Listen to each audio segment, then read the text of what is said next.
In 2020, there wasn't a notice given by young people before embarking on the NSAS protest.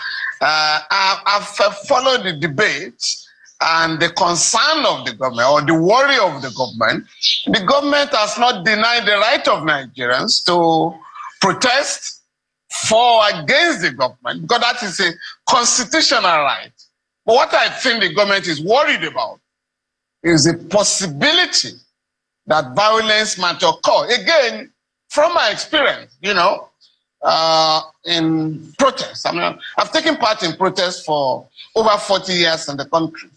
Young people or workers have never gone out determined to engage in violence all the time. Violence had always occurred going back to the 70s when students are shot, unarmed students are shot. The last time, people are now destroying our history, distorting our history by saying, oh, in 2020, young people were violent. No. The young people took part in the protest, in the NSAS protest, gathered in different places. In a place like Lagos, they gathered in Alausa at the Secretariat. They also gathered at Lekki.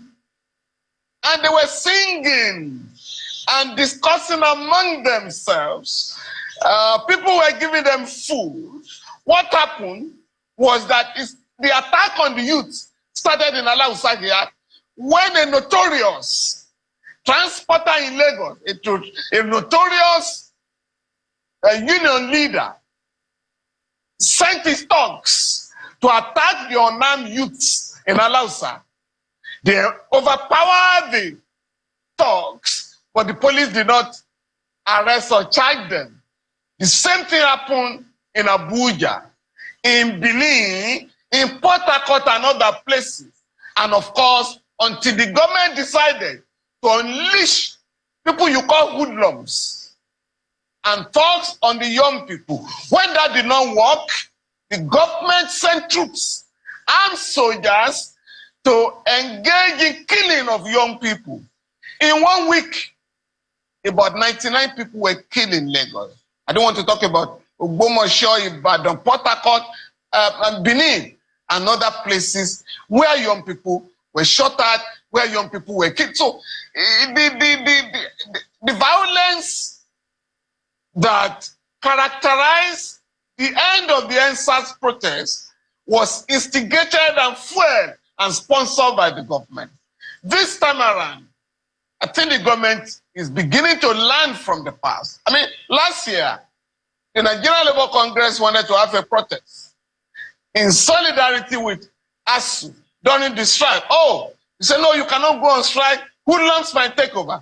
And I drew the attention of the government to the relevant provision of the Police Establishment Act of 2020, Section 83, subsection 4, that during protest, the police shall provide adequate security for the protesters. That is the law. So what should be done, or what is expected if there's going to be a protest and there's an announcement, is to ask the protesters, where do you want to gather, so that the police can surround the place and ensure that hoodlums, so-called, or thugs, normally employed by politicians, deployed by politicians during elections, will not take advantage of genuine protests in the country.